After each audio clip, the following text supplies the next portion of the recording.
신기일전하여서 작게라도 시작을 다시 할 수 있도록 여러분 부탁을 드리겠습니다. 우리 하나님 말씀 함께 나누겠습니다. 하나님 말씀은 마태복음 8장 28절에서 34절입니다.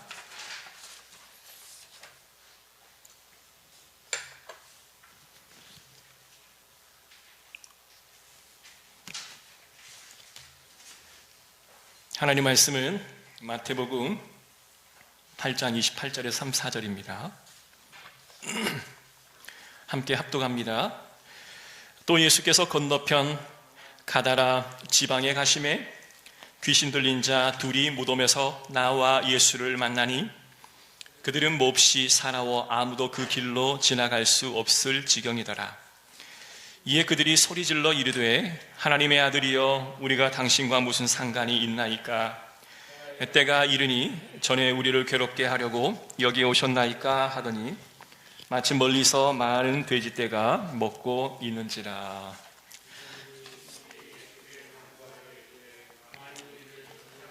(30절만) 읽을게요. 네.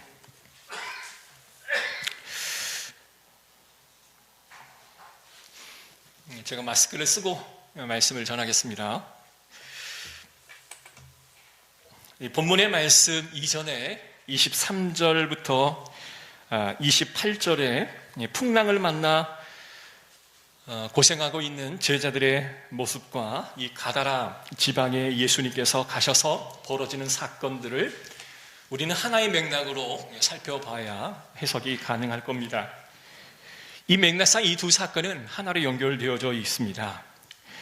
이 사건을 통해서 예수님이 행하신 권능과 그 능력을 통해서 그분이 누구인지를 온 열방에 선포해주고 있고 드러내고 있는 그런 상황입니다. 바다에서 일어난 풍랑은 제자들이 경험해야 되는 외적인 혼란과 위협을 상징하고 있습니다. 어느 날 예수님께서 일행을 바다로 건너려고 배에 오르셨습니다. 주님은 몹시 고단하셔서 잠에 빠지셨고 주무셨습니다. 근데 갑자기 큰 풍랑이 일어나서 배가 뒤집힐 정도로 아주 큰 풍랑이 일었습니다. 큰 풍랑은 제자들이 직면할 수밖에 없는 큰 시련을 우리에게 의미해주고 있는데요. 끄지 마세요. 괜찮아요. 우리가 예수를 믿는다고 하면서도 사실 남과 경쟁하고 또한 이기려 하고 어떤 호사스러움과 편리함을 추구하고 우리 자녀들에게 무언가를 더 많은 것을 대물림해 줘야 한다고 생각을 한다고 한다면 아마 예수 그리스도를 멀리 떠나 배에 오르는 그러한 모습의 삶이 아닐까 싶습니다. 높은 파도 앞에 제자들은 굉장히 무기력했습니다. 추구해야 될 하나님의 나라와 질서와 현실 사이의 거리가 너무나 컸죠. 새 하늘과 새 땅을 바라보던 그들의 꿈은 위태롭기 이를 데 없었습니다. 큰 풍랑 앞에서 이 바다에서 잔뼈가 굵었던 제자들조차도 아무것도 할 수 없었던 상황이었습니다. 그때 잠들어 계신 주님을 제자들이 깨웁니다. 주님 살려주십시오. 우리가 죽을 지경이 되었습니다. 사실 이 정직한 부름이 그들을 살게 했는지도 모르겠습니다. 렘퍼란트라고 하는 이 화가는 이 상황을 그림으로 묘사하고 있습니다. 파도가 얼마나 심했는지 뱃머리가 하늘을 치켜올라 솟아오를 정도로 그 파도는 굉장히 심했습니다. 뱃머리에 있는 사람들은 어떻게든 이 배를 구하려고 안간힘을 썼습니다. 어떤 이는 돛을 붙잡는 자도 있었고 어떠한 이는 돛과 돛대를 지탱하는 줄을 잡는 이도 있었습니다. 그리고 어떠한 이는 배에 웅크린 채 몸을 딱 숙이고 숨을 곳을 찾아 불안한 듯 조심스럽게 주변을 살피는 그런 사람도 있었습니다. 그런데 그 옆에서 푸른 옷을 입고 있는 한 사람이 보이는데요. 그 사람은 오른손으로 돛을 잡고 왼손으로는 자신의 모자를 붙잡고 있는 그런 그림이 있습니다. 렘브란트는 이 그림을 설명하기를 그 모습은 바로 자신의 모습이다라고 고백을 합니다. 여러분, 그 파도 치는 그 바다 위에 흔들리는 배 위에 서 있는 그들, 어떤 사람들은 멀미를 하는 사람도 있고 어떤 사람들은 기도를 하는 사람도 있고 어떤 사람은 예수를 깨우고 흔들어 깨우는 그런 사람도 있고요. 그 위급한 상황에서 대처하는 사람들의 모습은 각각 다른 모습들을 보여주고 있습니다. 그런데 배 후미에서 키를 붙잡고 있는 사람들조차도 그의 무기력함은 우리에게 전달되어져 옵니다. 그러나 그 배 위에 많은 이들이 놓여 있었지만 그 중에 단 한 분, 예수 그리스도만이 평온하셨습니다. 이건 우리가 살고 있는 이 세상의 풍경이 아닐까 싶습니다. 렘브란트가 왜 성경에 이 그림을 그려놓고 그 안에 자신을 상징하는 그런 인물을 그 안에다가 집어넣었을까요? 파도치는 배 위에 놓여있는 예수님의 제자들처럼 흔들리는 이 세상 위에 서 있는 자신의 모습을 동일시했던 모습을 보게 되죠. 잠에서 깨어나신 예수님은 제자들을 꾸짖었습니다. 왜 무서워하느냐? 믿음이 적은 자들아. 이어서 예수님은 바다를 꾸짖으시고 그 이후에 바람과 바다는 잔잔해졌습니다. 그리고 그들은 또 다른 목적지였던 가다라 도시에 들어가시게 되었습니다. 자, 이 두 사건을 연결시키는 이 마태의 그런 의도를 우리는 잘 살펴보아야 합니다. 가다라라는 도시는 너무 불쌍한 인생들이 살고 있는 도시였었습니다. 이 가다라라는 도시는 데가볼리라는 그 10개 도시 중에 하나입니다. 이 데가볼리라고 하는 이 지명은 당시 세계를 다스렸던 알렉산더 대왕이 유대 지역을 통제하고 점령했을 때에 10개의 식민지를 건설했는데 그 중에 하나가 바로 가다라라는 지역이었습니다. 식민지이기 때문에 당연히 유대인들만이 사는 것이 아니라 타 지역에 살고 있는 사람들이 이주해서 그곳에서 머물고 있었던 곳이 가다라라는 지역이었어요.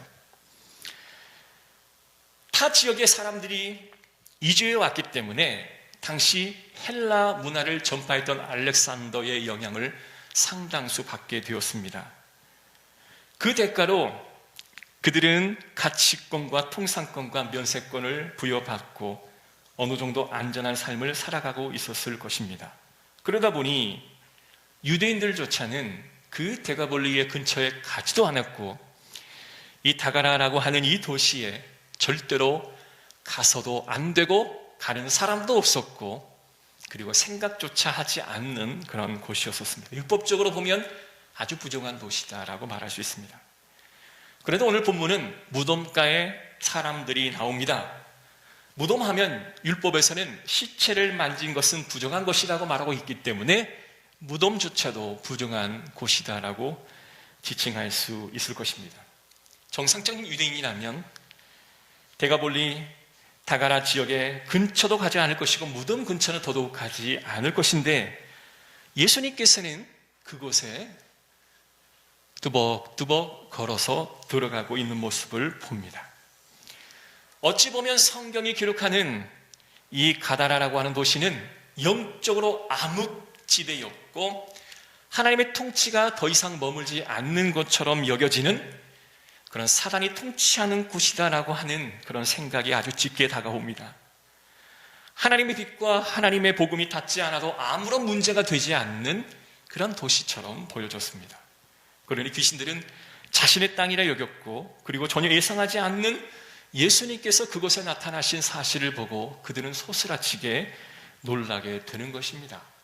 여러분, 우리가 살다 보면 영적으로 좀 음침하고 또 스산한 그런 기운을 맛보는 곳들이 있는 것을 보게 됩니다. 우리는 영적인 존재이기 때문에 영적으로 무엇인가를 옥죄고 힘들게 하는 그 지역이나 어떤 상황 가운데 가게 되면 그 영의 악한 기운이 우리의 몸에 피부에 와닿는 그런 것을 체험하게 되는 것이죠.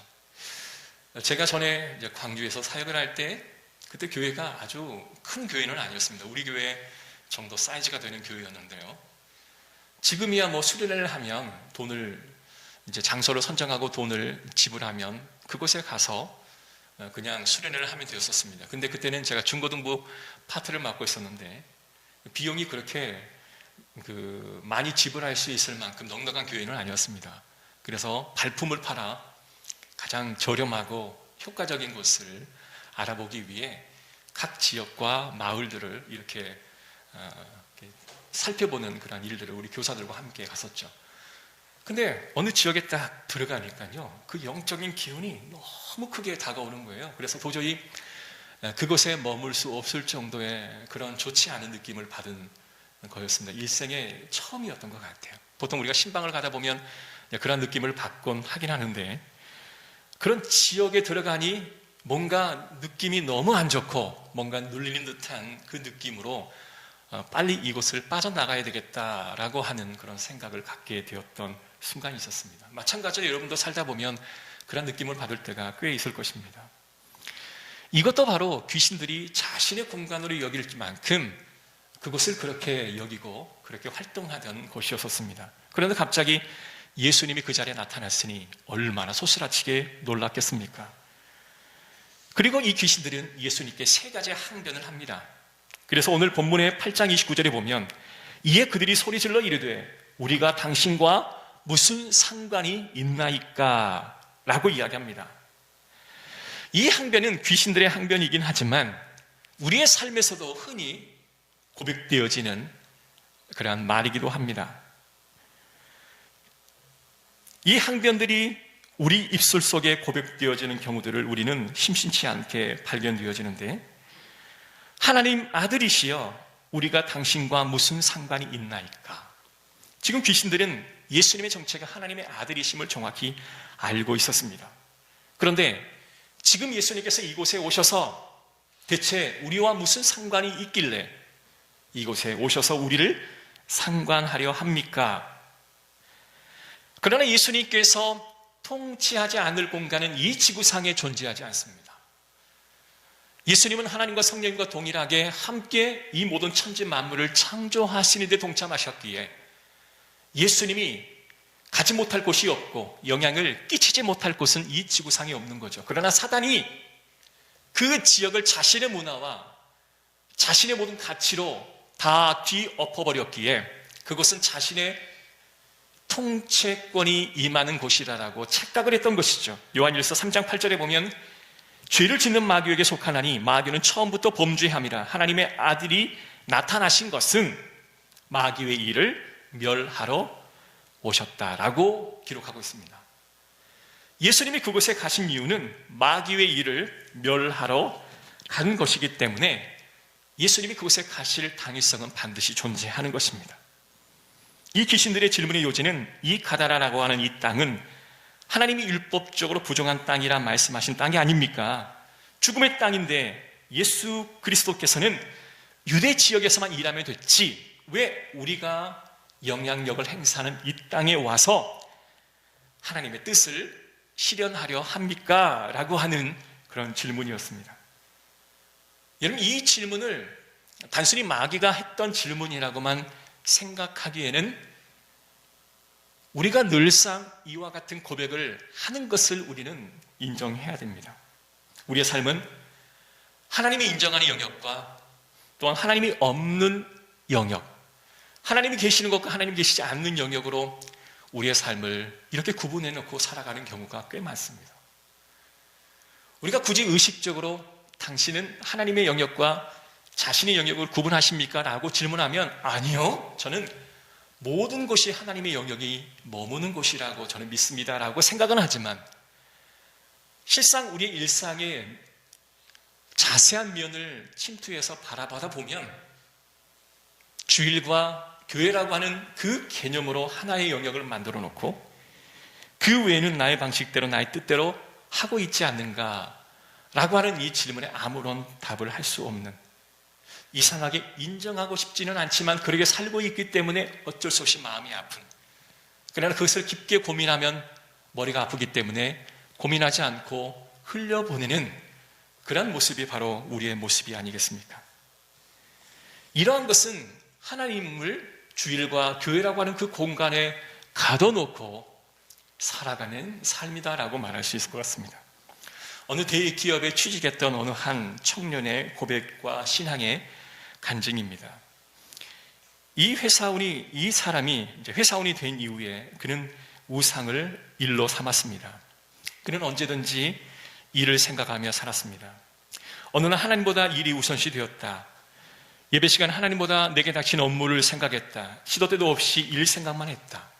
마음속에 하나님의 영역을 밀어내고 일이라고 하는 헛된 신을 두게 되었다. 업무에서 승승장구하니 어느 순간 이 일이 내가 잘 되어서 된 일이라 생각하기도 하였다. 그러면서 예배를 대충 드리고 점점 하나님 없이 살 수 있다라고 하는 착각에 빠지게 되었다. 대기업에서 일했기 때문에 또래 친구들보다 많은 돈을 받을 수 있었다. 먹고 싶은 것도 먹고 가고 싶은 것도 가고 사고 싶은 것도 마음대로 살 수 있었기 때문에 내가 점점 교만해졌다. 나는 대학 졸업 후 곧바로 취직을 했고 친구들은 졸업 후 취직 준비를 하고 있었기 때문에 여전히 나의 자존감은 높아졌다. 일은 달콤한 보상을 주었고 그 대가로 나는 그 일에 나의 모든 것을 바쳐냈다. 하나님보다 경제적인 보상을 주는 것에 최선을 다했고 점점 하나님을 잃어갔다. 나는 오만하고 멍청했다. 그 교만한 모습을 보시고 하나님이 나를 멈추어 세우셨다. 상사로 인해 독한 괴로움과 우울증을 경험하고 내 삶에 하나님은 깊이 개입해 주셨다. 하나님 없이 살 수 있다고 여기고 우상 숭배하는 딸을 하나님 포기하지 않으셨다. 하나님의 음성을 들을 수 없었지만 한 생각이 나를 꽂게 되었다. 내 생활이 우상 숭배로 가득 찼다. 그 우상은 회사 생활, 업무, 원만한 인간관계를 최고의 우상으로 삼았던 나의 모습이었다. 그렇게 이 간증을 살펴보면 그가 직장에 취업을 하고 또래 친구들보다 훨씬 많은 급여를 받고 자신이 원하는 대로 살아가다 보니 점점 하나님께 예배드리는 시간보다 그 일에 헌신하고 올인하는 상황 속에 그 회사는 자신의 가치를 인정해 주었고 그리고 그 안에서 자신의 많은 성취감을 갖게 되었습니다. 그런데 직장 상사가 그를 괴롭히기 시작할 때부터 마음이 무너졌습니다. 그 전에는 많은 것을 성취하여 그것으로 얻는 보상으로 꽤 행복해졌지만 무슨 일을 성취하고 얻는 보상이 그렇게 기쁘게 느껴지지 않았던 것은 내가 회사 일과 그 동료와의 관계를 최고로 중요하게 생각했던 나의 우상으로 삼았던 그것이 오히려 나를 힘들게 하는 그 상황을 맞닥뜨리고 보니 그는 가슴이 너무 아파 견딜 수가 없었던 것이죠. 여러분, 우상이라고 하는 것은 내가 하나님보다 어떠한 대상을 더 신경을 쓰고 좋아하는 것을 우리가 우상이라고 말합니다. 나 역시 일터라고 하는 그 우상을 만들어 하나님 대신에 그 일터를 나의 우상으로 삼았던 나의 모습을 고백한다라고 이 청년은 고백하고 있습니다. 교회를 안 다녔을까요? 교회 다녔습니다. 성가대도 하고 교사도 했고 사람들이 물어보면 자신의 신앙 고백도 아주 자신 있게 고백하기도 했었습니다. 그러나 점점 자신의 마음의 한쪽에 쌓아두었던 하나님의 영역이 세상의 일과 그런 인간관계를 잘해야 한다라고 하는 그 생각이 점점 하나님을 밀어가고 있을 때쯤 한순간에 우울감과 아픔이 몰려오게 되었던 것이죠. 그때서야 비로소 깨닫고 하나님 앞에 회개합니다. 우리의 삶이 하나님의 영역과 그리고 나의 영역으로 나눌 수 있는 것이 결코 아니었구나. 두 가지 선택을 우리는 해야만 한다고 한다면 이제는 하나님을 선택하겠습니다라고 그 청년은 고백합니다.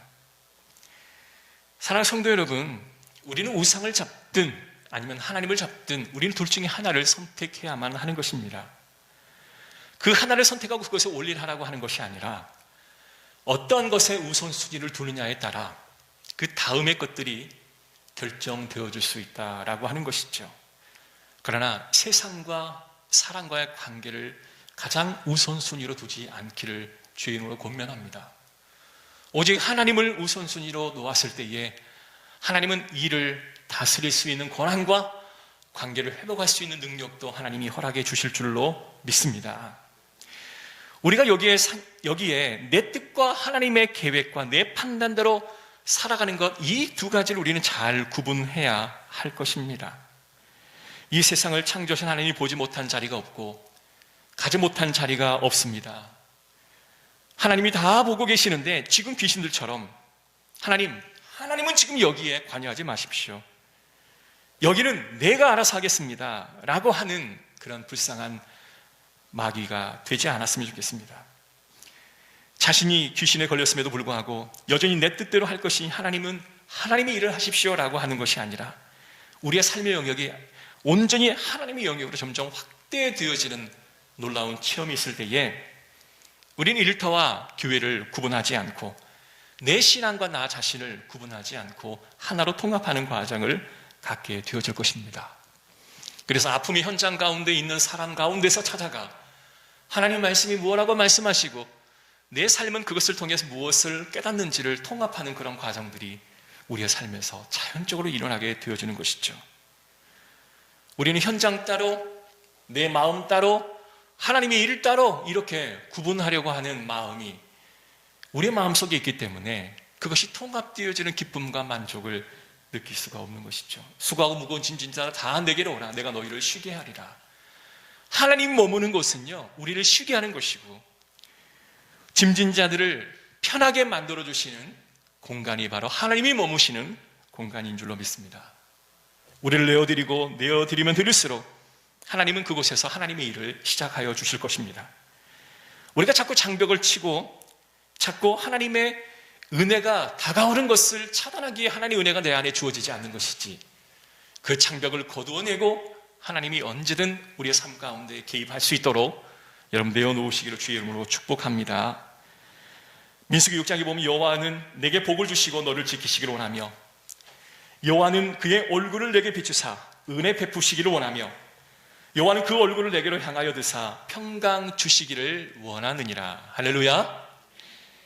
바로 이렇게 하나님이 우리의 삶을 들어오기를 원하시는데 우리가 나의 영역과 하나님의 영역을 구분하여 생각하는 습관 때문에 하나님이 들어오시지 못한다면 이 영역을 다 열어 하나님 앞에 내어놓으시기를 주의 이름으로 축복합니다. 두 번째는 귀신이 예수님께 이렇게 항변합니다. 29절의 후반절에 보면 때가 이르기 전에 우리를 괴롭게 하시려고 여기 오셨나이까? 때가 이르기 전에, 이 부분을 사단은 강조를 합니다. 이 말은 지금은 하나님이 일하실 때가 아니라는 것이죠. 아직 심판의 때가, 종말의 때가 아니니 지금은 우리가 이 모든 일을 하겠으니 하나님의 때에 다시 오시라고 하는 사단의 항변이었습니다. 우리는 흔히들 교회 생활하다 보면 이러한 이야기를 흔히들 많이 듣습니다. 내가 아직 교회 갈 때가 아닙니다. 내가 아직 봉사할 때는 더더욱 아닙니다. 내가 지금은 제자 훈련을 받을 때가 아닙니다. 내가 열심히 하나님을 믿고 헌신할 때가 아닙니다. 그런데 여러분, 그때를 누가 정할 수 있겠습니까? 우리는 그때를 우리 스스로 정할 수 있다라고 하는 생각을 갖습니다. 이 때를 지금 사단이 정하고 있습니다. 자신이 정할 때 하나님이 그 곳으로 들어오라고 말하고 있는 것이죠. 그러나 우리는 잘 알고 있습니다. 그때를 우리가 정할 수 없다라고 하는 것을요. 우리는 우리의 미래의 운명을 아무도 알 수 없습니다. 그러나 이 인류가 이 지구상에 이렇게 세상을 뒤흔들어 놓을 정도의 어려운 상황이 주어질 거라고 하는 것을 아무도 예측할 수 없었습니다. 어떤 사람이 예측했다고요? 아닙니다. 예상은 할 수 있으나 그 상황이 정확히 우리에게 올 거는 창조일에 인간에게 그러한 능력을 주신 이가 없다라고 하는 겁니다. 오직 예수 그리스도의 재림의 그 순간이 우리에게 반드시 온다라고만 알려주셨지만 그때와 그 시기를 우리 인간에게 알려주신 적은 단 한 차례도 없습니다. 만약에 누가 그때를 하나님의 때라고 지명하고 우리에게 말한다면 그 사람은 거짓 사도입니다. 어떤 되어지는 현상과 상황을 하나님의 때라고 주장하는 것도 잘못되어진 것입니다. 오직 그때는 하나님만이 정하실 수 있습니다. 그러나 우리는 그 때를 우리가 자꾸 정하려고 합니다. 우리는 아무도 모릅니다. 내일도 모릅니다. 그런데 어떻게 우리는 때가 우리가 결정할 수 있을 거라는 오만을 가지고 있는지 모르겠습니다. 사랑하는 성도 여러분, 하나님은 은혜 베푸시기를 원하십니다. 그리고 해방시키기를 원하시고 자유 주시기를 원하시고 저와 여러분이 변화되기를 원하십니다. 그러나 우리는 한사코 내 때가 아닙니다라고 우리는 말합니다. 어느 시골에 우물가 근처에 3명의 여인들이 우물을 길러 왔다가 이야기꽃을 피웁니다. 그 옆에는 한 노인이 그 광경을 지켜보고 있습니다. 첫 번째 여인이 이렇게 말합니다. 우리의 아들은 자전거를 너무 잘 탑니다. 그가 자전거에 한번 올라타고 페달을 밟기만 하면 그 누구도 그를 따라잡을 수 없습니다. 눈앞에 보이자마자 휑하니 사라지고 마는 놀라운 스피드를 가지고 있습니다. 두 번째 여인은 말합니다. 내 아들은 아름다운 목소리를 가지고 있습니다. 얘가 노래하면 정말 꾀꼬리가 오는 듯한 감동이 밀려옵니다. 세 번째 여인은 아무런 이야기를 하지 않고 그냥 물만 깃고 있습니다. 두 여인이 묻죠. 당신네 아들은 어떻습니까?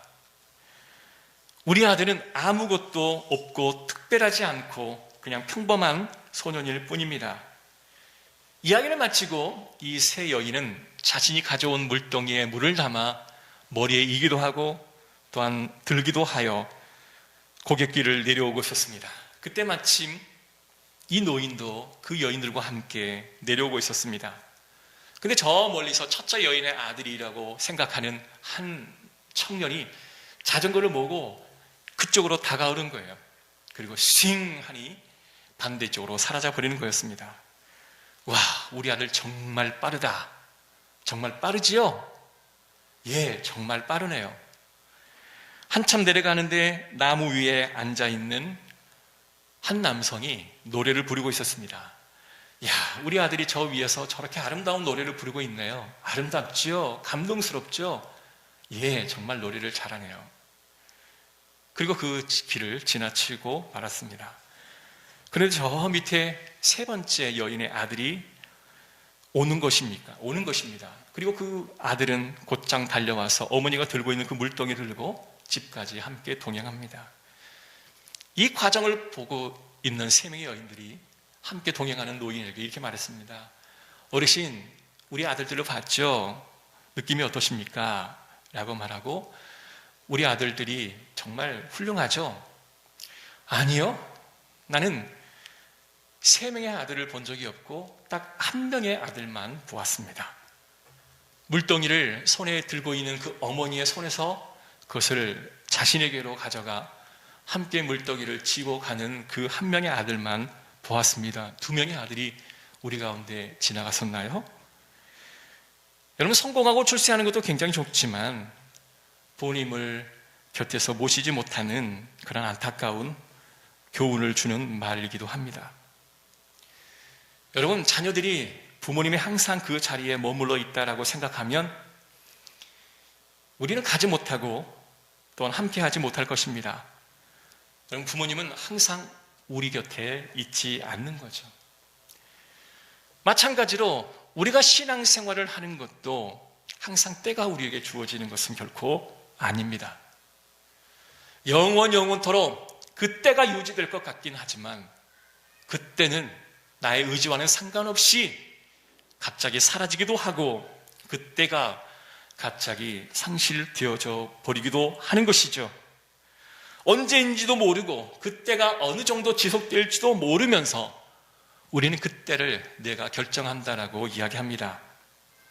사랑하는 성도 여러분, 우리가 아무리 때가 아니라고 해도 하나님이 바로 이때다라고 말하면 맞습니다.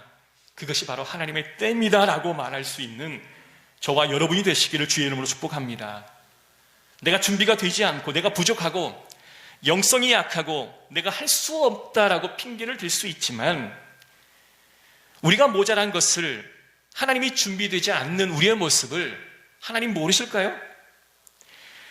여러분, 하나님은 알고 계십니다. 하나님 앞에서 준비가 다 되었다고 말하는 사람이 이 지구상에 과연 몇이나 되겠습니까? 저는 한 사람도 없을 거라고 생각합니다. 만약에 내가 하나님 앞에 준비되었습니다라고 생각한다면 그는 아주 교만한 사람일 것입니다. 하나님은 지금 우리의 모습을 그대로 보지 않고 우리가 앞으로 될 수 있는 그 모습을 바라보며 하나님의 때에 우리를 불러내시는 겁니다. 하나님은 자격을 갖춘 자를 부르신 게 아니라 내가 아무것도 드릴 것이 없습니다라고 고백하는 그 고백을 하는 사람들을 하나님은 들어 사용하여 주신다라고 하는 겁니다.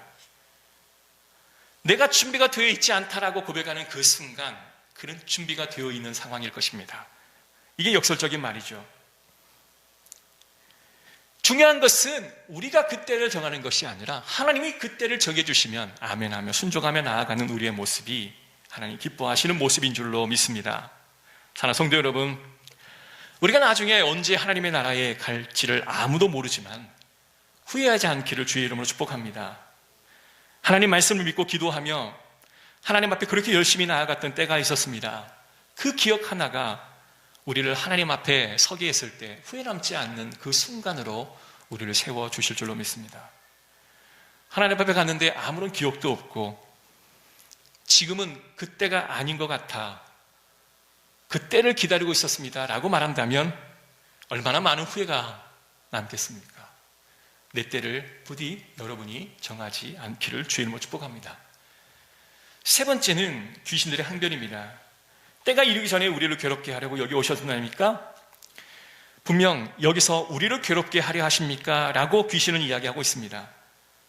귀신들이 이렇게 말하는 것은 당연하죠. 왜냐하면 하나님의 실제는 그 아들을 보내어 귀신들을 괴롭게 하려고 하나님의 아들을 보내신 겁니다. 그런데 귀신들만 그런 고백을 하는 게 아니라 본문의 하반구 33절 34절에 있는 말씀을 한번 함께 읽어보겠습니다. 함께 읽습니다. 치던 자들이 달아나 시내에 들어가 이 모든 일과 귀신 들린 자의 일을 고하니 온 시내가 예수를 만나려고 나아가서 보고 그 지방에서 떠나시기를 간구하더라. 지금 이 많은 사람들은 귀신 들린 자들이 그 몸에서 나와 돼지떼에 들어가 돼지가 한순간에 몰살되어지는 상황을 바라보며 그런 두 가지 현실에 직면합니다. 첫 번째는 하나님의 임재를 아주 강력하게 체험했고 두 번째는 물질의 손실을 가져왔다라고 하는 겁니다. 그러니 돼지를 치던 자들이 이 모든 일들을 바라보고 예수께 다가가 말하기를 그 지방에서 떠나기를 간구하더라. 신학적으로 돼지가 몰살당하는 그런 답을 할 수는 분명히 있지만 오늘 이 본문이 주제로 정하는 그런 항목이 아니기에 다음 기회로 미루도록 하겠습니다. 자신의 재산이 그렇게 말할 수 있겠죠. 우리도 우리의 재산이 만일 상실되어진다면 이와 같은 사람들처럼 이야기하지 않겠습니까? 자신들의 재산의 손실보다 하나님께서 그들 가운데 어떻게 역사하셨는지 그리고 하나님이 더 큰 일을 이루시는 것들을 그들은 목격하는 증언자의 삶을 살게 되었습니다. 그런데 그들이 집중하는 것은 그 하나님의 능력보다는 오히려 재산상의 손에 눈에 보이는 아픔들로 그들은 더 많은 신경을 쓰게 되었다라고 하는 겁니다. 사랑하는 성도 여러분, 눈앞에 보이는 어려움 때문에 하나님 왜 나를 이렇게 괴롭히십니까? 이런 고백을 우리는 늘상 할 수 있는 존재입니다. 하나님 믿겠노라고 작정하는 그 순간 내게 물질의 어려움이 찾아오면 하나님 믿었던 그 감격은 어느새 사라지고 물질의 어려움이 내게 찾아오는 것만으로 우리는 아파하고 힘들어합니다. 하나님은 나에게 고통을 주는 하나님이십니까? 이렇게 이야기할 수 있다라고 하는 거죠. 그런데 우리는 또 하나의 단어에 집중해야 됩니다. You may do that. 그렇게 하셔도 됩니다. 이 말을 저와 함께 여러분에게 함께 나누기를 원합니다. 1955년 미국 엘바바바주 몽고메리에서 벌어진 그런 일이었는데요. 당시 백화점 재봉사로 일하던 로자 팍스라고 하는 아프리카 노동계의 한 청년이 있었습니다. 이 사람은 너무나 고된 일 가운데 몸이 지쳐 그 전철을 타고 집으로 가던 길이었습니다. 그런데 그 안에 타고 있던 한 백인이 흑인 노동자가 자신이 앉아있는 그 자리에 그냥 덩그러니 앉아있는 모습을 보고 너 일어나지 않으면 내가 경찰을 부리겠습니다 라고 말할 때 그 로자 팍스라고 하는 사람이 너무 힘든 자신의 몸을 일으키기가 어렵고 버거워서 그렇게 하셔도 됩니다 라는 고백을 했다고 하는 거예요. 그리고 이 백인이 경찰에 신고하여 경찰이 출동해서 그 사람이 그 자리에 앉아있다라고 하는 그 자체만으로 체포하여 구금했습니다. 이것에 흑인 사회가 일제히 반감을 갖게 되고, 당시 흑인 운동의 앞에 선두주자로 섰던 마틴 루터 킹 목사와 주변에 있는 많은 사람들로 하여금 변혁을 일으키는 시위를 하게 되었던 거죠. 자, 그렇게 하셔도 됩니다. 이와 같은 말은 성경에서 꽤 많이 등장하고 있습니다. 다니엘을 사자굴에 집어넣으려고 준비하고 있는 주변의 많은 사람들이, 너 하나님을 인정하면 너는 사자굴에 집어넣고, 네가 하나님을 인정하지 않으면 너를 살려주겠노라. 그러나 지금 선택하라. 너를 사자의 굴에 집어넣어도 되겠느냐라고 말할 때, 이 다니엘은 You may do that, 그렇게 하십시오 라고 고백했다는 거죠. 예수님이 십자가에 달리실 때도 마찬가지입니다. 그렇게 하십시오, 주님의 뜻이라면 그렇게 하십시오라고 고백을 했다는 겁니다. 그리고 그는 하나님의 소망을 바라보았던 것입니다.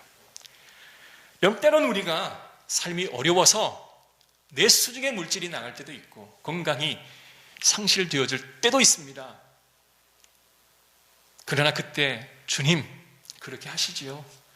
주님의 뜻이라면 제가 그것을 따르겠습니다. 정말 살아날 힘도 없고 이겨낼 방법도 도무지 알 수 없는 그 순간, 하나님 왜 저를 이렇게 괴롭히십니까? 왜 하나님 나를 이렇게 힘들게 하십니까? 이런 고백이 아니라, 하나님, 주님 뜻대로 하시지요. 주님 뜻대로 하시옵소서 라고 고백하는 그 순간, 하나님은 진짜로 자신의 뜻을 자신의 때에 이루어 가실 줄로 믿습니다. 예레미야 예가 3장에 보면, 저가 비록 근심케 하시나 그 풍부한 자비대로 긍휼히 여기실 것입니다. 주께서 인생으로 고생하며 근심하게 하심이 본심이 아니시로다. 할렐루야. 하나님은 저와 여러분이 고민하고 힘들어하는 그것이 하나님 우리에게 고통을 주려고 하는 본심이 아니라고 하는 겁니다. 우리가 고통을 당할 때 그것은 곧 하나님이 우리를 부르실 때이고, 그때가 곧 하나님을 만날 때이고, 그때가 곧 하나님이 일하심을 체험할 때가 되어지는 겁니다. 그때 우리는 도무지 굽어지지 않은 나의 무릎을 꿇고 하나님 앞에 깨어진 마음과 고통과 괴로움을 주님 앞에 능력으로 다시 바꿔달라고 기도해야 될 순간입니다. 여러분, 우리에게 능력이 없습니다. 우리에게 능력이 있다면 우리는 기도할 수 있는 능력밖에 없습니다. 하나님이 하실 모든 일들을 지켜보는 능력밖에 없습니다. 우리가 그런 능력을 가지고 기도하면 하나님은 반드시 일을 하실 줄로 믿습니다. 사랑하는 성도 여러분, 지금 사단의 세 가지 항변이 곧 우리의 항변이다라고 우리는 믿습니다. 과연 내 삶의 모든 영역을 하나님 앞에 이양할 수 있는가? 내 때입니다라고 주장하는 그 상황에 하나님의 때를 우선시할 수 있겠는가? 이해될 수 없는 상황이 내게 닥친다 할지라도 하나님의 계획 그대로 하시옵소서라고 고백할 수 있는가? 이러한 고백이 우리의 삶 가운데 임할 때 진정 저와 여러분의 삶은 하나님이 주관하시고 인도하여 주실 줄로 믿습니다. 그리고 우리의 삶이 변하게 될 것입니다. 하나님이 일하기 시작하실 겁니다. 하나님이 기회를 다시 우리에게 허락해 주실 줄로 믿습니다. 이 세 가지 질문과 함께 고민하는 이번 한 주가 되시기를 주의 이름으로 축복합니다. 기도하겠습니다. 하나님, 감사합니다. 내 삶이 어려워 하나님 앞에 원망하고 불평할 때는 참으로 많았지만, 그러나 하나님의 일하심과 하나님의 능력을 우리가 인정하지 못하였습니다. 주여, 우리를 굽어 살펴 주시옵소서. 예수 그리스도의 이름으로 기도합니다. 아멘. 317장 찬양을 드리겠습니다.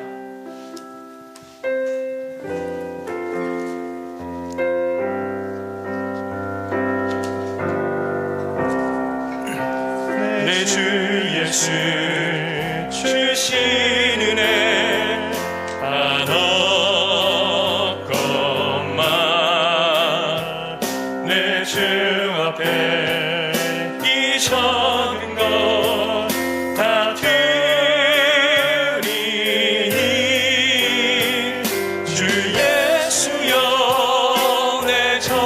영성을 받으소서. 주 날 위해 보배로운 피 흘리사 이 귀하신 생명까지 다 주시니 내 전한 몸이 생명을 회하리라. 주 예수께 비친 것이 하나것만 내 주 위에 드린 것이 참 적으니 주 예수여 너를 얻게 옵소서. 날 위하여 십자가에 피 흘리신 주 예수의 그대로서 인치시고 내 모든 것 주의 손을 삼으소서. 주 날 위해 그 귀하신 몸 버리사 이 내 몸을 피값으로 사셨으니 내 생명도 주 예수께 바칩니다.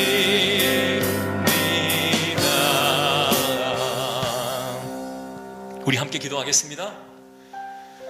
하나님, 내 영역을 하나님 앞에 옮겨드리게 하소서.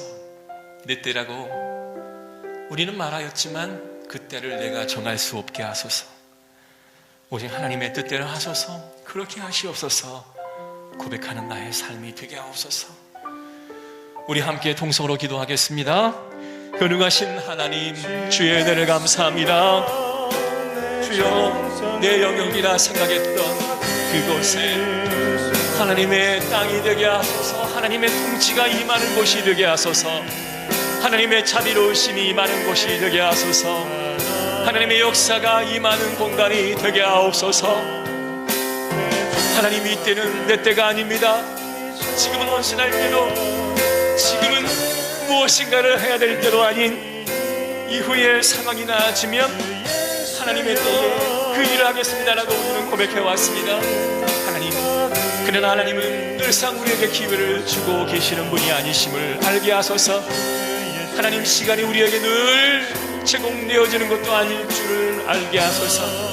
건강이 늘 우리에게 허락되어지는 시가 아닌 것을 우리가 알게 하소서. 하나님의 때는 곳간에 모든 음식을 정해놓고 이제 먹고 마시며 놀며 즐길 것을 작정했던 부자에게 오늘 내가 너의 영혼을 부른다면 곳간에 차곡차곡 쌓아두은 것이 다 네 것이 되겠느냐. 하나님 말씀하실 때에 우리는 무기력하고 연약한, 때를 아무것도 알 수 없는 연약한 존재임을 고백합니다. 주여, 우리의 때를 우리가 정하지 않게 하소서. 원망하고 불평할 때마다 이제 그렇게 하시옵소서. 하나님의 뜻이 오면, 하나님의 뜻이 오면 주께서 하시옵소서. 주님 뜻대로 하시옵소서. 고백하는 나의 삶의 한 부분이 되게 하여 주시옵소서. 모든 말씀을 예수 그리스도의 이름으로 기도드리옵나이다. 아멘. 우리 다 같이 일어나셔서 우리 파송의 찬양을 함께 나누겠습니다.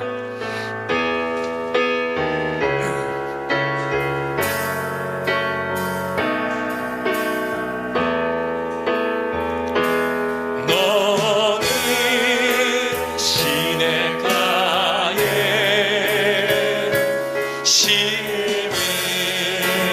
나누라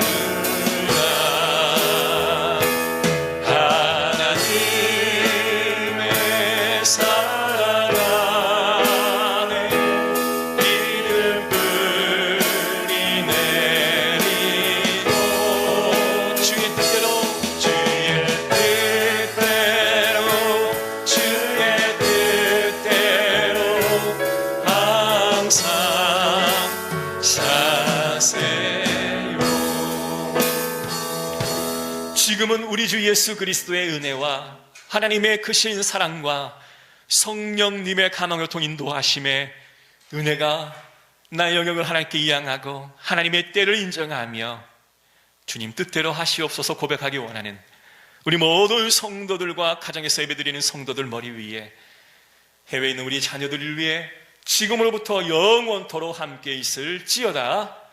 아멘.